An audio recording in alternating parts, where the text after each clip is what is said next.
بسم اللہ الرحمن الرحیم۔ شروع کرتی ہوں اللہ تعالیٰ کے بابرکت نام سے جو بڑا مہربان نہایت رحم کرنے والا ہے۔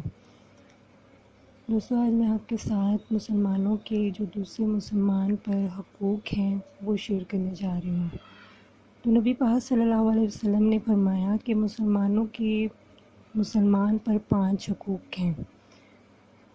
نمبر 1 کہ وہ جب کوئی اس کو سلام کرے تو دوسرا مسلمان اس کو اس کا سلام کا جواب دے۔ نمبر 2 کہ جب کوئی بیمار ہو تو اس مریض کی عیادت کرے۔ نمبر 3 جب کوئی جنازہ جا رہا ہو یا جب کوئی فوت ہو جائے تو اس کے جنازے میں شرکت کرے۔ نمبر 4 جب کوئی اسے کھانے کی دعوت دے یا اسے کھانے پہ بلائے تو اسے اس کھانے کی دعوت کو قبول کرنا چاہیے۔ نمبر 5 جب کوئی چھینکے تو اسے اس کی چھینک کا جواب دینا چاہیے۔ دوستو، یہی چھوٹی چھوٹی چیزیں ہیں جن پر عمل کر کے ہم اس دنیا اور آخرت میں کامیاب ہو سکتے ہیں، اور انہی کے بدلے ہم بہت ساری نیکیاں حاصل کر سکتے ہیں۔ تو حضرت علی رضی اللہ تعالیٰ کا ارشاد ہے کہ میں کسی مسلمان کی ایک ضرورت کو پورا کروں تو یہ مجھے زمین بھر سونا اور چاندنی ملنے سے زیادہ افضل ہے۔ سبحان اللہ۔ کہتے ہیں کہ ایک صحابی رسول اللہ صلی اللہ علیہ وسلم کی خدمت میں حاضر ہوئے اور بھوک اور پریشانی کی حالت کا اظہار کیا کہ آپ صلی اللہ علیہ وسلم نے انہیں اس اصرار پر ایک انصاری صحابی رضی اللہ تعالیٰ کو اپنے گھر میں لے گئے۔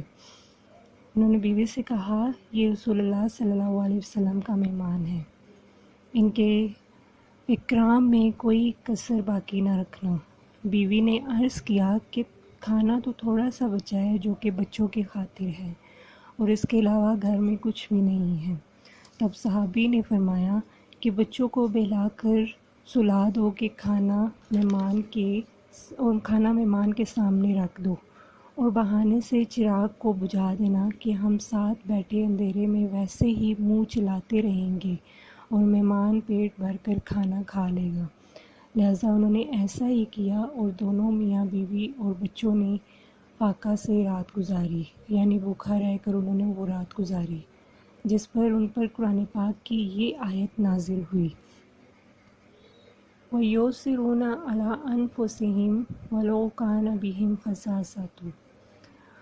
ترجمہ، اور ترجیح دیتے ہیں کہ وہ اپنی جانوں پہ اگرچہ ان پر فاقہ ہی ہو۔ سبحان اللہ۔ اسی طرح سے ایک اور واقعہ ہے کہ یرموک کی لڑائی میں ایک صحابی رضی اللہ تعالیٰ عنہ پانی کا مشکیزہ لے کر اپنے چچا زاد بھائی کی تلاش میں نکلے کہ اگر وہ پیاسے ہوں تو وہ پانی میں ان کو پلا دوں۔ اتفاق سے وہ ان کو ایک جگہ زخمی پڑے ہوئے ملے۔ انہوں نے ان کو پانی پیش کیا کہ اتنے میں قریب پڑے ہوئے دوسرے صحابی نے، جن کا نام ہشام تھا، انہوں نے اس سے پانی مانگا۔ ان کے چچا زاد بھائی نے اشارہ کیا کہ تم پہلے ان کو پانی پلا دو۔ میں ان کے پاس پہنچا تو قریب ہی ایک تیسرے صحابی زخمی حالت میں دم توڑ رہے تھے۔ کہ ہشام نے تیسرے زخمی کو پہلے پانی پلانے کا اشارہ کیا۔ یہ صحابی فرماتے ہیں کہ جب میں تیسرے کے پاس پہنچا تو ان کا دم نکل چکا تھا۔ جلدی میں جب میں واپس ہشام کے پاس آیا تو وہ بھی دم توڑ چکے تھے، اور پھر جب میں اپنے چچا زاد بھائی کے پاس آیا تو وہ بھی اللہ تعالیٰ کو پیارے ہو چکے تھے۔ قربان جائیں ان ہستیوں پہ کہ جان کنی کے وقت بھی جب کہ ہوش و حواس سب ہی جواب دے دیتے ہیں، تب بھی ان اکرام اور اثار کا پہلو انہوں نے ہاتھ سے نہ چھوٹنے دیا۔ سبحان اللہ۔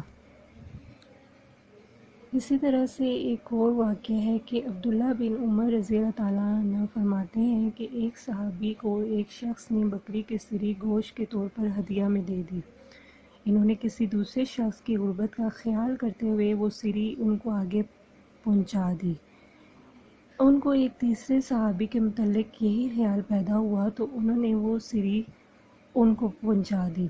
خدا کی شان کہ انہوں نے آگے بھیج دی، غرض یہ کہ اسی طرح 7 گھروں کا چکر لگا کر وہ بکری کی سری دوبارہ سب سے پہلے بھیجنے والے صحابی کے گھر لوٹ آئی۔ اس قصہ سے ان حضرات کا عام طور سے محتاج اور ضرورت مند ہونا بھی معلوم ہوتا ہے۔ اور یہ بھی کہ ہر شخص کو دوسرے کی ضرورت اپنے سے زیادہ معلوم ہوتی ہے، اور یہی وجہ تھی کہ اللہ تعالیٰ ان ہستیوں کو زیادہ سے زیادہ اجر دیتے تھے اور نوازتے تھے کہ سخت ضرورت مند ہونے کے باوجود کیسے یہ لوگ دوسروں کو اپنے سے زیادہ افضل رکھتے تھے۔ سبحان اللہ۔ اللہ تعالیٰ سے دعا ہے کہ یہ جو واقعات ہم نبی پاک صلی اللہ علیہ وسلم کی زندگی اور صحابہ کی زندگی سے سنتے ہیں، جن میں ان کے اخلاق، ہمدردی اور اثار کو واضح کیا جاتا ہے، اور بڑوں کی عزت، چھوٹوں پر شفقت اور علماء کرام کو کس طرح سے ان کے ساتھ پیش آنے کا بتایا جاتا ہے، اللہ تعالیٰ ہمیں ان واقعات پر عمل کرنے کی توفیق عطا فرمائے اور ہمارے دلوں میں ان واقعات پر عمل کرنے کے لیے حقیقت اور یہی جذبات پیدا کر دے۔ آمین۔ شکریہ دوستو، ویڈیو پسند آنے کی صورت میں اپنے دوستوں کے ساتھ ضرور شیئر کیجیے گا اور ہمارے چینل کو سبسکرائب کرنا مت بھولیے گا۔